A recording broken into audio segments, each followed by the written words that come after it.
पाकिस्तान के कराची शहर में शनिवार को जबरदस्त धमाका हुआ। यह धमाका शहर के शेरशाह पराचा चौक इलाके में हुआ, जिसमें 14 लोग मारे गए। वहीं बड़ी संख्या में लोग घायल भी हुए हैं, जिनमें से कई की हालत गंभीर बनी हुई है। घायलों का अस्पताल में इलाज जारी है। गंगा एक्सप्रेसवे के शिलान्यास के दौरान पीएम मोदी ने कहा कि इससे यूपी के विकास का रास्ता निकलेगा। पीएम ने कहा कि यूपी प्लस योगी बहुत उपयोगी है। योगी राज में यूपी के संसाधनों का सही उपयोग, सामर्थ्य में वृद्धि और चौतरफा समृद्धि मिल रही है। पीएम मोदी ने कहा कि यूपी को चलाने के लिए जिस दमखम की जरूरत है, जिस दमदार काम की जरूरत है, वो आज डबल इंजन की सरकार करके दिखा रही। वो दिन दूर नहीं जब यूपी की पहचान नेक्स्ट जनरेशन इंफ्रास्ट्रक्चर वाले सबसे आधुनिक राज्य के रूप में होगी। यहाँ संसाधनों का सही उपयोग किया जा रहा है। वहीं पीएम मोदी के यूपी प्लस योगी बहुत है उपयोगी के बयान पर अखिलेश यादव ने पलटवार किया। अखिलेश ने कहा कि यूपी के सीएम योगी नहीं अनुपयोगी है। यूपी में नाम बदलने वाली सरकार है। जो दूसरों को दर्द समझता है वो योगी होता है। अमेठी में कांग्रेस नेता राहुल गांधी ने जनसभा को संबोधित किया और इस दौरान राहुल गांधी ने बीजेपी पर जमकर हमला बोला। उन्होंने कहा कि हिंदू पूरी जिंदगी सच्चाई के रास्ते पर चलने में लगा देता है, डर का सामना करता है, लेकिन हिंदुत्ववादियों का काम झूठ प्रयोग कर सत्ता छीनने का होता है। ये नफरत फैलाते हैं। फ्रांस की एक बड़ी कंपनी जल्द ही विमानों के इंजन बनाने के लिए भारत आने वाली है। इस बात का खुलासा खुद रक्षा मंत्री राजनाथ सिंह ने किया। रक्षा मंत्री ने कहा कि एक दिन पहले ही भारत आई फ्रांस की रक्षा मंत्री ने इस बात की तस्दीक की है। कोरोना के नए वेरिएंट ओमिक्रॉन के बढ़ते खतरे के बीच ब्रिटेन के हेल्थ एक्सपर्ट ने डराने वाली चेतावनी दी है। मॉडर्ना के chief medical officer doctor Paul Burton ने कहा कि अगर ओमिक्रॉन और डेल्टा स्ट्रेन मिलकर किसी को संक्रमित करते हैं तो कोरोना का नया सुपर वेरिएंट बन सकता है। सुप्रीम कोर्ट के पूर्व जज जस्टिस जीटी नानावती का शनिवार को निधन हो गया। 86 साल की उम्र में उनका निधन हुआ। नानावती साल 1958 में बॉम्बे हाई कोर्ट से अपनी लीगल प्रैक्टिस उन्होंने शुरू की थी। वे 1984 के दंगों और 2002 के गोधरा दंगों के जांच आयोग के प्रमुख रह चुके थे। दुनिया भर में कोरोना के मामले बढ़ते हुए 27 करोड़ 45 लाख के पार पहुंच गए। वहीं कोरोना से मौत का आंकड़ा 53,66,000 के पार पहुंच गया। पूरी दुनिया में 24 करोड़ 63 लाख से ज्यादा मरीज कोरोना कराकर स्वस्थ हो चुके हैं। वहीं दुनिया में एक्टिव मामले 2 करोड़ 28 लाख पहुंच गए हैं। देश में वैक्सीनेशन का काम तेजी से आगे बढ़ा। देश में वैक्सीनेशन का आंकड़ा 137 करोड़ 49 लाख के पार पहुंच गया, जिसमें 82 करोड़ 88 लाख से ज्यादा लोगों को पहला डोज और 54 करोड़ 70 लाख से ज्यादा लोगों को दोनों डोज लग चुके हैं। वहीं मध्य प्रदेश में 9 करोड़ 80 लाख और छत्तीसगढ़ में 2 करोड़ 86 लाख लोगों ने कोरोना की वैक्सीन लगवा ली है। छत्तीसगढ़ में एक बार फिर कोरोना के मामले बढ़ते नजर आ रहे हैं। प्रदेश में पिछले 24 घंटे में कोरोना के 31 नए मरीज सामने आए। यहां रायगढ़ में 15, रायपुर और बिलासपुर में 4-4 मरीजों की पुष्टि हुई है। वहीं नए कोरोना मरीज मिलने के बाद छत्तीसगढ़ में एक्टिव मरीजों की संख्या 342 हो गई है। राजधानी भोपाल में आज कांग्रेस विधायक दल की बैठक होगी। बैठक में सरकार को घेरने की रणनीति बनाई जाएगी। बता दें कि कल से मध्य प्रदेश विधानसभा का शीतकालीन सत्र शुरू होगा। राजधानी भोपाल में सीएम हाउस में आज बीजेपी विधायकों के लिए डिनर रखा गया है। इस बैठक में विधानसभा के शीतकालीन सत्र को लेकर चर्चा होगी। साथ ही विपक्ष के सवालों का जवाब देने को लेकर रणनीति भी तैयार की जाएगी। बता दें कि कल से मध्य प्रदेश विधानसभा का शीतकालीन सत्र शुरू होगा। सीएम शिवराज सिंह चौहान आज यूपी के बलिया से बीजेपी की जन विश्वास यात्रा की शुरुआत करेंगे। सीएम शिवराज के बलिया दौरे के लिए बीजेपी ने तैयारियां पूरी कर ली है। बताया जा रहा है कि बलिया के टीडी कॉलेज में शिवराज सिंह चौहान का मेगा शो होगा। केंद्रीय मंत्री नरेंद्र सिंह तोमर मुरैना में आयोजित भाजपा के 3 दिवसीय प्रशिक्षण शिविर के समापन कार्यक्रम में शामिल हुए। इस दौरान उन्होंने कार्यकर्ताओं को संबोधित भी किया। तोमर ने प्रशिक्षण शिविर को कार्यकर्ताओं के लिए एक अहम हिस्सा बताया। इंदौर में कांग्रेस विधायक संजय शुक्ला अपनी विधानसभा के रहवासियों को अयोध्या यात्रा पर लेकर गए हैं। शनिवार को यात्रा का पहला जत्था रवाना हुआ। सभी श्रद्धालुओं को रेलवे स्टेशन तक शोभा यात्रा के रूप में पहुंचाया गया। छत्तीसगढ़ में बीजेपी के 57 बागियों को पार्टी से निष्कासित कर दिया गया है। बता दें कि रिसाली में 23 बागियों और भिलाई में 34 बागियों को पार्टी से निष्कासित किया गया। जानकारी के अनुसार बीजेपी से बागी होकर चुनाव लड़ने पर यह कार्रवाई की गई है। वन परिवहन मंत्री मोहम्मद अकबर कवर्धा दौरे पर रहे, जहां वे मैनपुरी में आयोजित भागवत कथा में शामिल हुए। इसके बाद अपने स्थानीय निवास पहुंचकर कार्यकर्ताओं से चर्चा कर क्षेत्र की समस्या जानी, साथ ही धान खरीदी केंद्र का भी निरीक्षण किया। गृह मंत्री नरोत्तम मिश्रा एक दिवसीय प्रवास पर दतिया पहुंचे, जहां उन्होंने आमजन की समस्याएं सुनी। इसके बाद उन्होंने शक्तिपीठ पीताम्बरा मंदिर में मां बगलामुखी और फिर शनिदेव के दर्शन किए। अपने दौरे के दौरान गृह मंत्री ने लीग क्रिकेट टूर्नामेंट का उद्घाटन किया और मैदान में अपने बल्ले का जादू भी दिखाया। राज्यपाल मंगूभाई पटेल 2 दिवसीय शहडोल दौरे पर रहे। अपने प्रवास के दूसरे दिन राज्यपाल ने कन्या छात्रावास का निरीक्षण किया, जिसके बाद वे पंडित शंभुनाथ शुक्ला विश्वविद्यालय में आयोजित प्रथम दीक्षांत समारोह में शामिल हुए। राष्ट्रपति रामनाथ कोविंद के बड़े भाई रामस्वरूप भारती कोविंद ने आगर मालवा के नलखेड़ा में विश्व प्रसिद्ध पीताम्बरा पीठ मां बगलामुखी के दर्शन किए। उन्होंने विधि विधान से विशेष पूजा अर्चना कर मां बगलामुखी का आशीर्वाद लिए। प्रधानमंत्री नरेंद्र मोदी आज गोवा दौरे पर रहेंगे, जहां गोवा मुक्ति दिवस पर आयोजित होने वाले कार्यक्रमों में शिरकत करेंगे और कई विकास परियोजनाओं का उद्घाटन और शिलान्यास करेंगे। पीएमओ की ओर से कहा गया कि मोदी श्यामा प्रसाद मुखर्जी स्टेडियम में मुक्ति दिवस समारोह में भाग लेंगे। ये मोदी गोवा को पुर्तगाली शासन से मुक्त कराने के लिए भारतीय सशस्त्र बलों द्वारा चलाए गए ऑपरेशन विजय के स्वतंत्रता सेनानियों को सम्मानित करेंगे। इसके अलावा पुनर्निर्मित अगौड़ा जेल संग्रहालय, गोवा मेडिकल कॉलेज के सुपर स्पेशलिटी खंड और न्यू साउथ गोवा जिला अस्पताल सहित कई अन्य परियोजनाओं का उद्घाटन करेंगे। उत्तर प्रदेश में विधानसभा चुनाव को लेकर बीजेपी ने पूरी ताकत झोंक दिया। पार्टी के बड़े नेता लगातार यूपी का दौरा कर रहे हैं और चुनावी सौगातें भी दे रहे हैं। और इसी बीच यूपी में आज बीजेपी जन विश्वास यात्रा की शुरुआत करेगी। पार्टी अध्यक्ष जेपी नड्डा और सीएम योगी आदित्यनाथ इस यात्रा को हरी झंडी दिखाएंगे। जम्मू कश्मीर में देर रात सुरक्षा बलों और आतंकियों के बीच मुठभेड़ हुई। श्रीनगर के आरवान इलाके में हुई मुठभेड़ में एक अज्ञात आतंकी मारा गया। कश्मीर जोन पुलिस के मुताबिक इलाके में अब भी सर्च ऑपरेशन जारी है। पहाड़ी इलाकों में बर्फबारी के कारण अब दिल्ली में ठंड बढ़ने लगी है। दिल्ली में शनिवार को इस मौसम का सबसे सर्द दिन रहा, जहां दिन भर में औसतन अधिकतम तापमान 17.8 डिग्री सेल्सियस रिकॉर्ड दर्ज किया गया। वहीं न्यूनतम तापमान 6 डिग्री सेल्सियस रहा। इधर अगले कुछ दिन दिल्ली में ठंडी हवाएं चलने का अनुमान जताया गया है। फ्रांस की एक बड़ी कंपनी जल्दी विमानों के इंजन बनाने के लिए भारत आने वाली है और इस बात का खुलासा खुद रक्षा मंत्री राजनाथ सिंह ने किया। रक्षा मंत्री ने कहा कि एक दिन पहले ही भारत आई फ्रांस की रक्षा मंत्री ने इस बात की तस्दीक की है। पाकिस्तान की कराची शहर में शनिवार को जबरदस्त धमाका हुआ। यह धमाका शहर के शेरशाह पराचा चौक इलाके में हुआ, जिसमें 14 लोग मारे गए। वहीं बड़ी संख्या में लोग घायल भी हुए हैं, जिनमें से कई लोगों की हालत गंभीर बनी हुई है।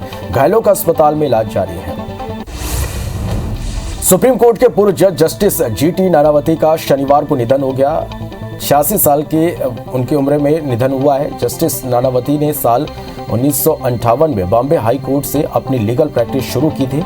वे 1984 के दंगों और 2002 गोधरा दंगों के जांच आयोग के प्रमुख रह चुके थे। कोरोना के नए वेरिएंट ओमिक्रॉन के बढ़ते खतरे के बीच ब्रिटेन के हेल्थ एक्सपर्ट ने डराने वाली चेतावनी दी है। मॉडर्ना के chief medical officer doctor Paul Burton ने कहा कि अगर ओमिक्रॉन और डेल्टा स्ट्रेन मिलकर किसी को संक्रमित करते हैं तो कोरोना का नया सुपर वेरिएंट बन सकता है। कोरोना पर बनाए गए नेशनल कोविड-19 सुपर मॉडल पैनल ने दावा किया है कि कोरोना का नया वेरिएंट ओमिक्रॉन देश में तीसरी लहर की वजह बनेगा। फरवरी में यह अपने पीक पर होगी। हालांकि यह दूसरी लहर जितनी खतरनाक नहीं होगी। ऐसा इसलिए क्योंकि भारत में ज्यादातर आबादी को वैक्सीन लग चुकी है और उनमें कोरोना से लड़ने वाली एंटीबॉडी बन गई है। देश में ओमिक्रॉन के एक दिन में 30 नए केस मिले हैं। इसमें महाराष्ट्र में 8, कर्नाटक में 6, केरल में 4 और तेलंगाना में 12 संक्रमितों की पहचान हुई है। देश में अब ओमिक्रॉन के मरीजों की जो संख्या 143 हो गई है। सबसे ज्यादा 48 केस महाराष्ट्र में है। दुनिया भर में कोरोना के मामले बढ़ते हुए 27 करोड़ 45 लाख के पार पहुंच गए। वहीं कोरोना से मौत का आंकड़ा 53,66,000 के पार पहुंच गया। पूरी दुनिया में 24 करोड़ 63 लाख से ज्यादा मरीज कोरोना को हराकर स्वस्थ हो चुके हैं। वहीं दुनिया में एक्टिव मामले 2 करोड़ 28 लाख पहुंच गए हैं।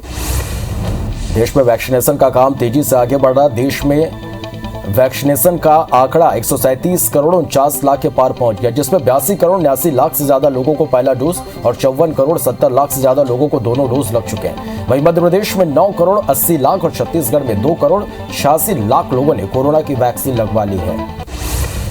छत्तीसगढ़ में एक बार फिर कोरोना के मामले बढ़ते नजर आ रहे हैं। प्रदेश में पिछले 24 घंटे में कोरोना के 31 नए मरीज सामने आए हैं, जहां रायगढ़ में 15, रायपुर और बिलासपुर में 4 मरीजों की पुष्टि हुई है। वहीं नए कोरोना मरीज मिलने के बाद छत्तीसगढ़ में एक्टिव मरीजों की संख्या 342 हो गई है।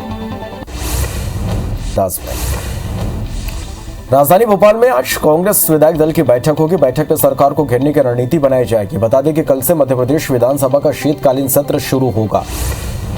राजधानी भोपाल में सीएम हाउस पे आज बीजेपी विधायकों के लिए डिनर रखा गया है। इस बैठक में विधानसभा के शीतकालीन सत्र को लेकर चर्चा होगी। साथ ही विपक्ष के सवालों का जवाब देने को लेकर रणनीति तैयार की जाएगी। बता दें कि कल से मध्य प्रदेश विधानसभा का शीतकालीन सत्र शुरू होगा। सीएम शिवराज सिंह चौहान आज यूपी के बलिया से बीजेपी की जन विश्वास यात्रा की शुरुआत करेंगे। सीएम शिवराज के बलिया दौरे के लिए बीजेपी ने तैयारी पूरी कर ली है। बताया जा रहा है कि बलिया के टीडी कॉलेज में शिवराज सिंह चौहान का मेगा शो होगा। केंद्रीय मंत्री नरेंद्र सिंह तोमर मुरैना में आयोजित भाजपा के 3 दिवसीय प्रशिक्षण शिविर के समापन कार्यक्रम में शामिल हुए। इस दौरान उन्होंने कार्यकर्ताओं को संबोधित भी किया। तोमर ने प्रशिक्षण शिविर को कार्यकर्ताओं के लिए एक अहम हिस्सा बताया।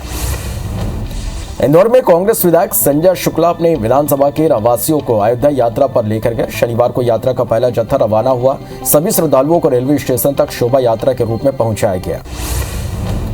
छत्तीसगढ़ में बीजेपी के 57 बागियों को पार्टी से निष्कासित कर दिया गया। बता दें कि रिसाली में 23 बागियों और भिलाई में 34 बागियों को पार्टी से निष्कासित किया गया है। जानकारी के अनुसार बीजेपी से बागी होकर चुनाव लड़ने पर यह कार्रवाई की गई है।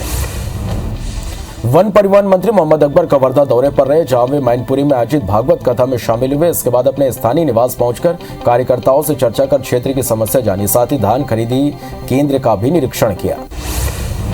गृह मंत्री नरोत्तम मिश्रा एक दिवसीय प्रवास पर दतिया पहुंचे, जहां उन्होंने आमजन की समस्याएं सुनी। इसके बाद उन्होंने शक्तिपीठ पीताम्बरा मंदिर में मां बगलामुखी और फिर शनिदेव के दर्शन किए। अपने दौरे के दौरान गृह मंत्री ने लीगल क्रिकेट टूर्नामेंट का उद्घाटन किया और मैदान में अपने बल्ले का जादू भी दिखाया। राज्यपाल मंगूभाई पटेल 2 दिवसीय शहडोल दौरे पर रहे। अपने प्रवास के दूसरे दिन राज्यपाल ने कन्या छात्रावास का निरीक्षण किया, जिसके बाद पंडित शंभुनाथ शुक्ला विश्वविद्यालय में आयोजित प्रथम दीक्षांत समारोह में शामिल हुए।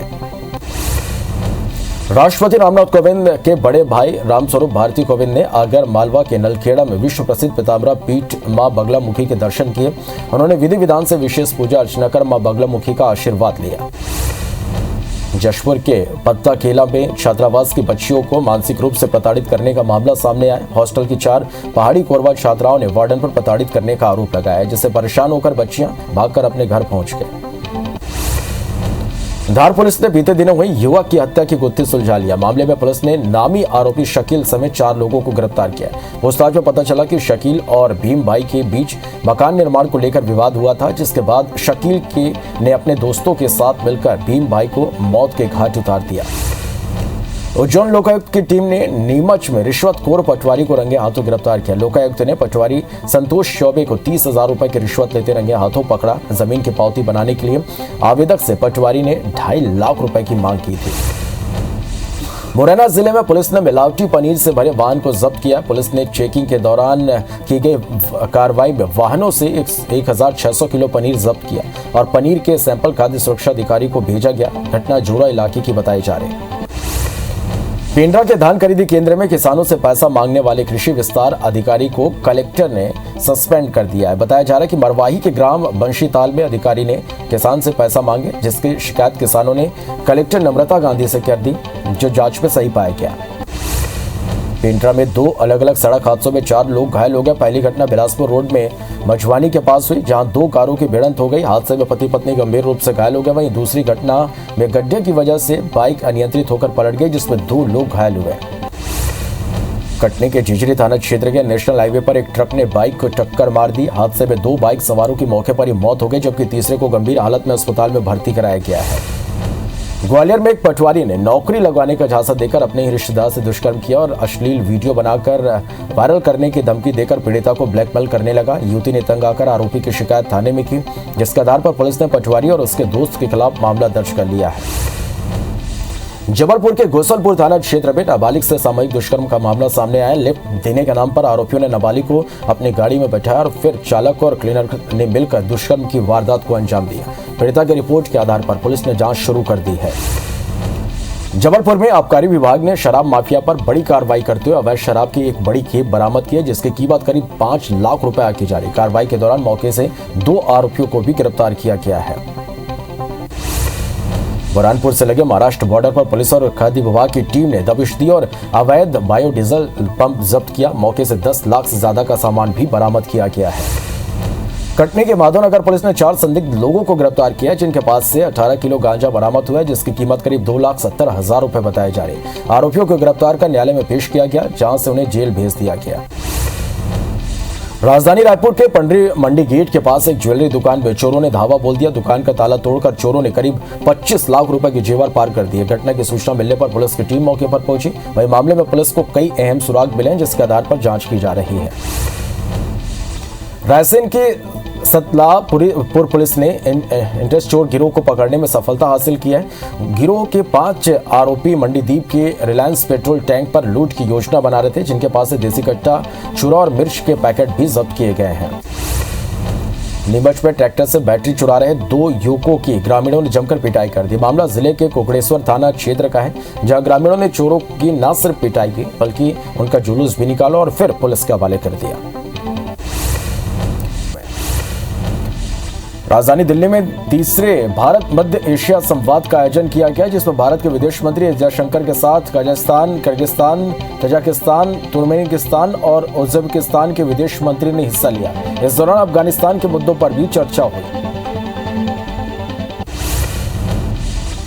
एशिया संवाद में भारत के विदेश मंत्री एस जयशंकर ने कहा कि हम सभी का अफगानिस्तान के साथ गहरा संबंध है। हम सभी अफगानिस्तान के लिए एक प्रतिनिधित्व करने वाली सरकार चाहते हैं, जो आतंकवाद के खिलाफ लड़ाई लड़े और अफगानिस्तान में महिलाओं, बच्चों और अल्पसंख्यकों के अधिकारों का संरक्षण करे। आईटी रेड पर समाजवादी पार्टी के नेता अखिलेश यादव ने बीजेपी सरकार पर निशाना साधा है। उन्होंने कहा कि बीजेपी को चुनाव में हारने का डर सता रहा, जिसके कारण चुनाव से पहले छापे मार गए। साथ ही नेता ने कहा कि सपा की सरकार न बनने के लिए केंद्रीय एजेंसियां छापे मारकर डराने की कोशिश कर रही हैं।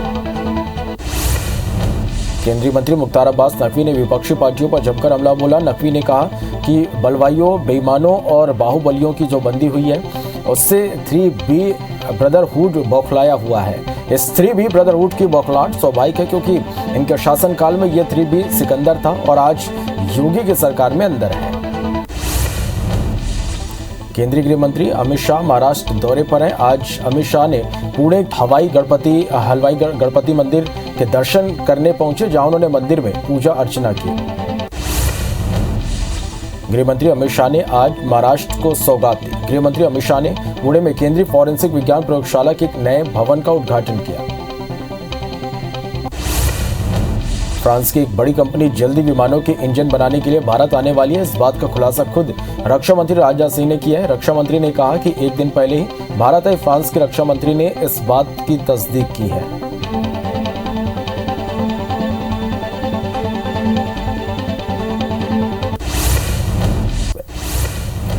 जम्मू कश्मीर में देर रात सुरक्षा बलों और आतंकवादियों के बीच मुठभेड़ हुई। श्रीनगर के हरवान इलाके में हुई मुठभेड़ में एक अज्ञात आतंकी मारा गया। कश्मीर जोन पुलिस के मुताबिक इलाके में अब भी सर्च ऑपरेशन जारी है। पहाड़ी इलाकों में बर्फबारी के कारण अब दिल्ली में ठंड बढ़ने लगी है। दिल्ली में शनिवार को इस मौसम का सबसे सर्द दिन रहा, जहां दिन भर में औसतन अधिकतम तापमान 17.8 डिग्री सेल्सियस रिकॉर्ड किया गया, वहीं न्यूनतम तापमान 6 डिग्री सेल्सियस रहा। इधर अगले कुछ दिन दिल्ली में ठंडी हवाएं चलने का अनुमान जताया गया है। मध्य प्रदेश के गृह मंत्री नरोत्तम मिश्रा ने बताया कि विधानसभा सत्र में सरकार पत्थरबाजों से वसूली का विधेयक ला रही है। यह विधेयक उन लोगों के खिलाफ है जो प्रदर्शन के दौरान आगजनी और पत्थरबाजी करते हैं। साथ ही मंत्री ने कहा कि जिस घर से पत्थर आएंगे वहीं से निकाले भी जाएंगे। राजधानी भोपाल में आज कांग्रेस विधायक दल की बैठक होगी। बैठक में सरकार को घेरने की रणनीति बनाई जाएगी। बता दें कि कल से मध्य प्रदेश विधानसभा का शीतकालीन सत्र शुरू होगा। राजधानी भोपाल में सीएम हाउस में आज बीजेपी विधायकों के लिए डिनर रखा गया है। इस बैठक में विधानसभा के शीतकालीन सत्र को लेकर चर्चा होगी। साथ ही विपक्ष के सवालों का जवाब देने को लेकर रणनीति तैयार की जाएगी। बता दें कि कल से मध्य प्रदेश विधानसभा का शीतकालीन सत्र शुरू होगा। इंदौर में कांग्रेस विधायक संजय शुक्ला अपनी विधानसभा के रहवासियों को अयोध्या यात्रा पर लेकर गए हैं। शनिवार को यात्रा का पहला जत्था रवाना हुआ। सभी श्रद्धालुओं को रेलवे स्टेशन तक शोभा यात्रा के रूप में पहुंचाया गया। डोंगरगढ़ जिले के एमएलए भुवनेश्वर बघेल को उत्तर प्रदेश में होने वाले विधानसभा चुनाव में अहम जिम्मेदारी मिली है। बघेल को सीएम योगी आदित्यनाथ के विधानसभा क्षेत्र गोरखपुर के बांसगांव विधानसभा का पर्यवेक्षक नियुक्त किया गया है। यह जिम्मेदारी उत्तर प्रदेश कांग्रेस कमेटी ने एमएलए को दी है। श्योपुर जिले के प्रभारी मंत्री भारत सिंह कुशवाहा ने जिला अस्पताल का जायजा लिया और ऑक्सीजन प्लांट सहित आईसीयू जनरल वार्ड का निरीक्षण कर डॉक्टर से चर्चा की। उसके बाद प्रभारी मंत्री कलेक्टर कार्यालय पहुंचे, जहां उन्होंने जिले के सभी अधिकारियों के साथ एक समीक्षा बैठक की, जिसमें कोरोना, बाढ़ और विकास कार्यों को लेकर चर्चा हुई। छत्तीसगढ़ में बीजेपी के 57 बागियों को पार्टी से निष्कासित कर दिया गया है। बता दें कि रिसाली में 23 बागियों और भिलाई में 34 बागियों को पार्टी से निष्कासित किया गया है। जानकारी के अनुसार बीजेपी से बागी होकर चुनाव लड़ने पर यह कार्रवाई हुई है।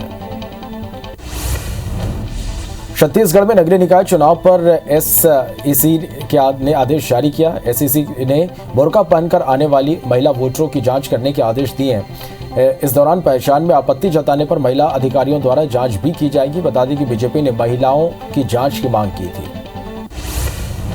उज्जैन लोकायुक्त की टीम ने नीमच में रिश्वतखोर पटवारी को रंगे हाथ गिरफ्तार किया। लोकायुक्त ने पटवारी संतोष चौबे को 30,000 रुपए की रिश्वत लेते रंगे हाथों पकड़ा था। जमीन की पावती बनाने के लिए आवेदक से पटवारी ने 2.5 लाख रुपए की मांग की थी। पेंड्रा के धान खरीदी केंद्र में किसानों से पैसा मांगने वाले कृषि विस्तार अधिकारी को कलेक्टर ने सस्पेंड कर दिया। बताया जा रहा है कि मरवाही के ग्राम बंशीताल में अधिकारी ने किसानों से पैसे मांगे, जिसकी शिकायत किसानों ने कलेक्टर नम्रता गांधी से की, जो जांच में सही पाया गया। मुरैना जिले में पुलिस ने मिलावटी पनीर से भरे वाहन को जब्त किया। पुलिस ने चेकिंग के दौरान की गई कार्रवाई में वाहन से 1600 किलो पनीर जब्त किया है और पनीर के सैंपल खाद्य सुरक्षा अधिकारी को भेजा है। घटना जोरा इलाके की बताई जा रही है।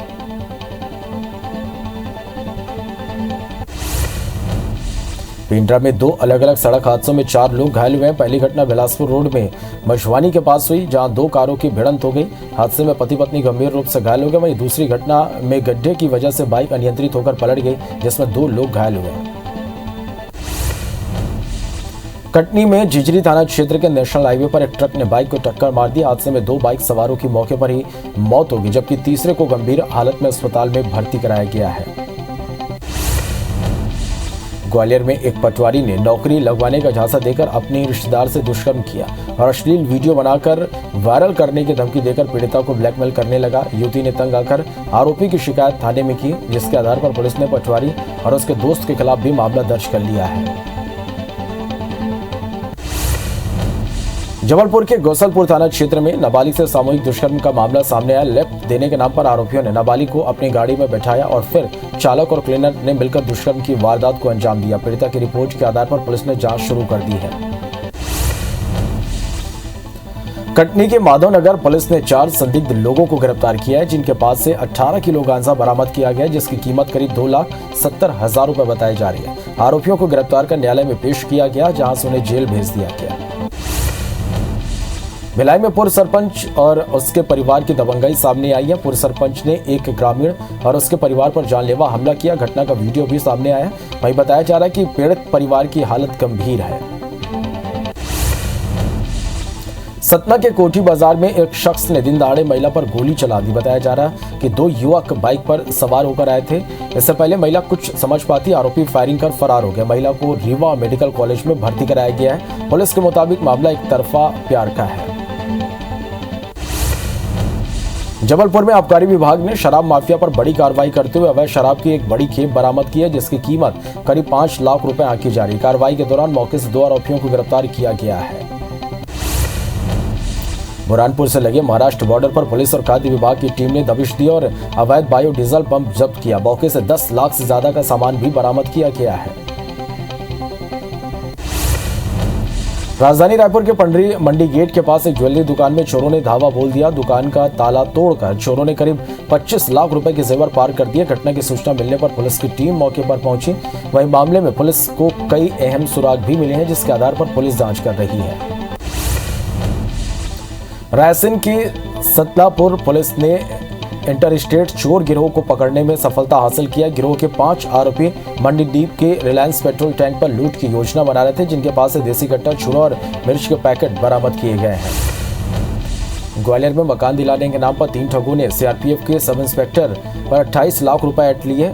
घटना महाराजपुरा थाना क्षेत्र के शताब्दीपुरम की है। ठगी का खुलासा तब हुआ, पैसा देने के बाद भी प्लाट की रजिस्ट्री नहीं की गई। वहीं पुलिस ने जांच के बाद मामला दर्ज कर लिया है। कवर्धा इंजीनियरिंग वर्कशॉप में काम करने वाला युवक कार जीतने के लालच में अपने 2,18,000 रुपए गंवा बैठे। पीड़ित युवक बेमेतरा जिला के दाड़ी गांव का रहने वाला है। एक दिन युवक के पास रॉन्ग नंबर से कॉल आया और उन्हें 14 लाख की कार जीतने का लालच दिया। युवक लालच में आ गया। बाद में ठगी के एहसास होने पर युवक ने थाने में शिकायत दर्ज कराई है। नीमच में ट्रैक्टर से बैटरी चुरा रहे 2 युवकों की ग्रामीणों ने जमकर पिटाई कर दी। मामला जिले के कोकरेश्वर थाना क्षेत्र का है, जहां ग्रामीणों ने चोर की न सिर्फ पिटाई की बल्कि उसका जुलूस भी निकाला और फिर उन्हें पुलिस के हवाले कर दिया। जबलपुर में कोरोना जांच के नाम पर निजी पैथोलॉजी सेंटर्स का बड़ा फर्जीवाड़ा उजागर हुआ है, जिसके बाद स्वास्थ्य विभाग ने शहर में अलग अलग पैथोलैब्स के 62 कलेक्शन सेंटर्स के CRF ID यानी special reference form ID block कर दिए हैं। राजधानी रायपुर में देर रात लालगंगा शॉपिंग मॉल की एक मोबाइल दुकान में आग लग गई, जिससे लाखों का मोबाइल जलकर खाक हो गया। सूचना मिलती मौके पर पहुंची पुलिस और दमकल की 2 गाड़ियों ने कड़ी मशक्कत के बाद आग पर काबू पाया। आग लगने से पहली मंजिल पर फंसे 3 दुकानदारों को भी दमकल कर्मियों ने सुरक्षित बाहर निकाला। आग लगने का स्पष्ट कारण सामने नहीं आ पाया है। जबलपुर में सूदखोरों के खिलाफ कार्रवाई के अभियान में पुलिस ने अब एक हेल्पलाइन नंबर जारी किया। यह हेल्पलाइन नंबर 2 वाहनों के जरिए पूरे जिले में अनाउंस किया जाएगा ताकि सूदखोरों से प्रताड़ित लोग पुलिस में शिकायत कर सकें। ग्वालियर में एक शराब की दुकान में आग लग गई। आग लगने की खबर मिलते ही फायर ब्रिगेड की गाड़ी मौके पर पहुंची, जहां घंटों मशक्कत के बाद आग पर काबू पाया गया, लेकिन तब तक गोदाम में रखा सामान और शराब की बोतलें जलकर राख हो गई। आगजनी से लाखों रुपए के नुकसान की आशंका जताई जा रही है। बलरामपुर के तातापानी के रहने वाले एक नाबालिग का रेस्क्यू कर उसे परिजनों को सुपुर्द कर दिया गया। बताया जा रहा है कि ईंट भट्टे में काम करने वाले ठेकेदार ने बालक को कर्नाटक में पिछले 5 महीने से बंधक बनाकर रखा था। परिजनों की रिपोर्ट पर महिला बाल विकास विभाग और विधिक सेवा प्राधिकरण की टीम ने कार्रवाई की है।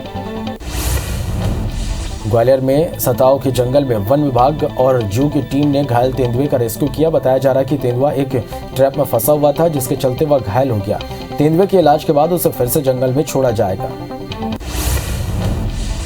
बिलासपुर आईजी रतनलाल डांगी की सोशल मीडिया में सक्रियता के कारण एक लापता लड़की का पता चल गया। पुलिस के मुताबिक पेंड्रा से लापता हुई नाबालिग लड़की जोधपुर में मिली है। दरअसल लड़की ट्रेन में चढ़कर जोधपुर पहुंच गई थी, जिसकी सूचना एक सब इंस्पेक्टर ने ट्विटर से आईजी का नंबर निकाल कर दिया। भोपाल में सर्द हवाओं की वजह से न्यूनतम तापमान में गिरावट दर्ज की गई है। कलेक्टर अविनाश लावनिया और निगम कमिश्नर KVS चौधरी ने राजधानी के हमीदिया हॉस्पिटल के रैन बसेरों का औचक निरीक्षण किया। इस दौरान कलेक्टर ने यहां की व्यवस्थाओं को और बेहतर बनाने के निर्देश दिए। इंदौर नगर निगम में 2 दिवसीय कार्यशाला का शुभारंभ किया गया। स्वच्छ सर्वेक्षण के निर्धारित गाइडलाइन को मद्देनजर रखते हुए इस वर्कशॉप का आयोजन किया गया, जिसमें सफाई मित्रों को सुरक्षा किट दी गई। साथ ही पोस्टर और प्रतिज्ञा का विमोचन भी किया गया।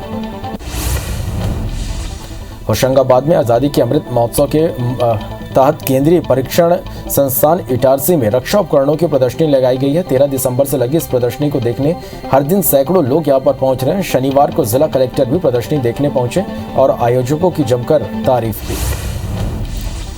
भारतीय चित्र साधना संस्था का चित्र भारतीय राष्ट्रीय लघु फिल्मोत्सव का 4था संस्करण फरवरी 2022 में राजधानी भोपाल में आयोजित होगा, जिसके लिए संस्था की ओर से एक ऐप लॉन्च किया जा रहा है। ऐप में फिल्म फेस्टिवल के बारे में सारी जानकारी होगी।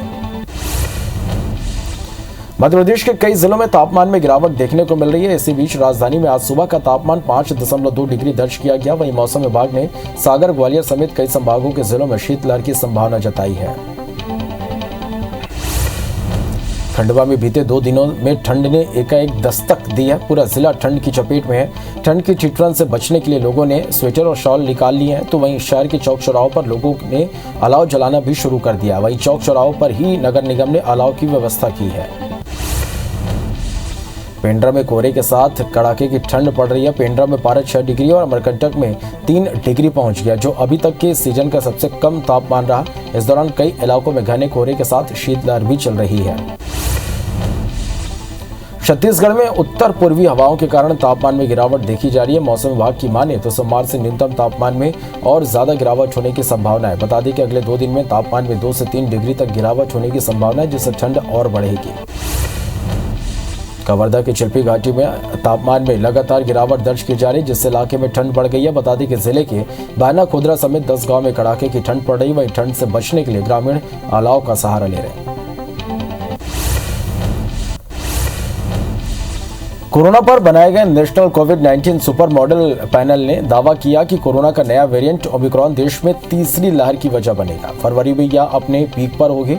हालांकि यह दूसरी लहर इतनी खतरनाक नहीं होगी जितनी पहले थी, क्योंकि भारत में ज्यादातर आबादी को वैक्सीन लग चुकी है और उनमें कोरोना से लड़ने वाली एंटीबॉडी बन गई है।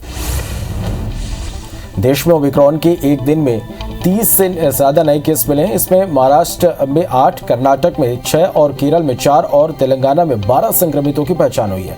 देश में अब ओमिक्रॉन के मरीजों की जो संख्या 143 हो गई है। सबसे ज्यादा 48 केस महाराष्ट्र में है। दुनिया भर में कोरोना के मामले बढ़ते हुए 27 करोड़ 45 लाख के पार पहुंच गए। वहीं कोरोना से मौत का आंकड़ा 53,66,000 के पार पहुंच गया। वहीं दुनिया में 24 करोड़ 63 लाख से ज्यादा मरीज कोरोना कराकर स्वस्थ हो चुके हैं। वहीं दुनिया में एक्टिव मामले 2 करोड़ 28 लाख पहुंच गए हैं। देश में 24 घंटे के अंदर कोरोना के 7,081 नए मामले सामने आए। इस दौरान 7,469 लोग ठीक होकर डिस्चार्ज हुए हैं। वहीं पिछले 24 घंटे में 264 लोगों की कोरोना से मौत हुई है। अब देश में कोरोना के कुल एक्टिव केस की संख्या 83,000 के पार पहुंच गई है।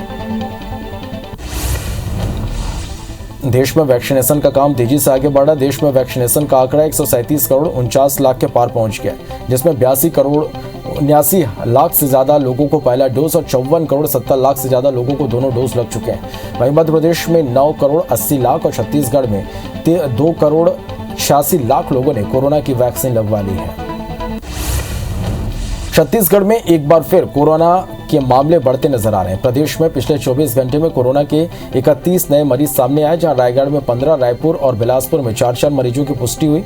वहीं नए कोरोना मरीज मिलने के बाद छत्तीसगढ़ में एक्टिव मरीजों की संख्या 342 हो गई है। कोरोना वायरस का नया वेरिएंट ओमिक्रॉन ब्रिटेन में तेजी से बढ़ रहा है। ब्रिटेन की स्वास्थ्य सुरक्षा एजेंसी ने शनिवार को बताया कि 17 दिसंबर को 24 घंटे में ही कुल 10,000 नए मरीजों की पहचान हुई है। अस्पताल में अभी नए वेरिएंट के 85 मरीजों का इलाज चल रहा है। यहाँ अब तक ओमिक्रॉन के 24,968 केस मिल चुके हैं। वहीं से संक्रमित 7 लोगों की मौत भी हो चुकी है। अमेरिका में न्यूयॉर्क में कोरोना वायरस संक्रमण के एक दिन में 21,000 से अधिक मामले सामने आए, जो देश में अब तक के सर्वाधिक मामले हैं। बढ़ते संक्रमण के चलते अमेरिका के क्रिसमस के कई आयोजन रद्द कर सकते हैं। प्रधानमंत्री नरेंद्र मोदी आज गोवा दौरे पर रहेंगे, जहां वह गोवा मुक्ति दिवस पर आयोजित होने वाले कार्यक्रमों में शिरकत करेंगे। पीएम मोदी गोवा में कई विकास परियोजनाओं का उद्घाटन और शिलान्यास भी करेंगे। पीएमओ की ओर से कहा गया कि मोदी श्यामा प्रसाद मुखर्जी स्टेडियम में मुक्ति दिवस समारोह में भाग लेंगे। केंद्रीय गृह मंत्री अमित शाह महाराष्ट्र दौरे पर हैं। आज अमित शाह ने पुणे के दगडूशेठ हलवाई गणपति मंदिर में दर्शन करने के लिए पहुंचे, जहां उन्होंने मंदिर में पूजा अर्चना भी की। उत्तर प्रदेश में विधानसभा चुनाव को लेकर बीजेपी ने पूरी ताकत झोंक दिया। पार्टी के बड़े नेता लगातार यूपी का दौरा कर रहे हैं और चुनावी सौगात भी दे रहे हैं। इसी बीच यूपी में आज बीजेपी जन विश्वास यात्रा की शुरुआत करेगी। पार्टी अध्यक्ष जेपी नड्डा और सीएम योगी आदित्यनाथ इस यात्रा को हरी झंडी दिखाएंगे। जम्मू कश्मीर में देर रात सुरक्षा बलों और आतंकियों के बीच मुठभेड़ हुई। श्रीनगर के अरवान इलाके में हुई मुठभेड़ में एक अज्ञात आतंकी मारा गया। कश्मीर जोन पुलिस के मुताबिक इलाके में अब भी सर्च ऑपरेशन जारी है। देश में 24 घंटे के अंदर कोरोना के 7,081 नए मामले सामने आए। इस दौरान 7,469 लोग ठीक होकर डिस्चार्ज हुए। वहीं पिछले 24 घंटे में 264 लोगों की मौत हुई। अब देश में कोरोना के कुल एक्टिव केस की संख्या 83,000 के पार पहुंच गई है। एशिया संवाद में भारत के विदेश मंत्री एस जयशंकर ने कहा कि हम सभी का अफगानिस्तान के साथ गहरा संबंध है। हम सभी अफगानिस्तान के लिए एक प्रतिनिधित्व करने वाली सरकार चाहते हैं जो आतंकवाद के खिलाफ लड़ाई और अफगानिस्तान में महिलाओं, बच्चों और अल्पसंख्यकों के अधिकारों का संरक्षण करे। आईटी रेड पर समाजवादी पार्टी के नेता अखिलेश यादव ने बीजेपी सरकार पर निशाना साधा। उन्होंने कहा कि बीजेपी को चुनाव में हारने का डर सता रहा, जिसके कारण चुनाव से पहले छापे मारे गए। साथ ही उन्होंने कहा कि सपा की सरकार न बनने के लिए केंद्रीय एजेंसियां छापे मारकर डराने की कोशिश कर रही है। गृह मंत्री अमित शाह ने आज महाराष्ट्र को सौगात दी। गृह मंत्री अमित शाह ने पुणे में केंद्रीय फॉरेंसिक विज्ञान प्रयोगशाला के एक नए भवन का उद्घाटन किया। जम्मू कश्मीर में देर रात सुरक्षा बलों और आतंकवादियों के बीच मुठभेड़ हुई। श्रीनगर के हरवान इलाके में मुठभेड़ में एक अज्ञात आतंकी मारा गया। कश्मीर जोन पुलिस के मुताबिक इलाके में अब भी सर्च ऑपरेशन जारी है। देश में 24 घंटे के अंदर कोरोना के 7,081 नए मामले सामने आए। इस दौरान 7,469 लोग ठीक होकर डिस्चार्ज हुए हैं। वहीं पिछले 24 घंटे में 264 लोगों की मौत हुई है। अब देश में कोरोना के कुल एक्टिव केस की संख्या 83,000 के पार पहुंच गई है।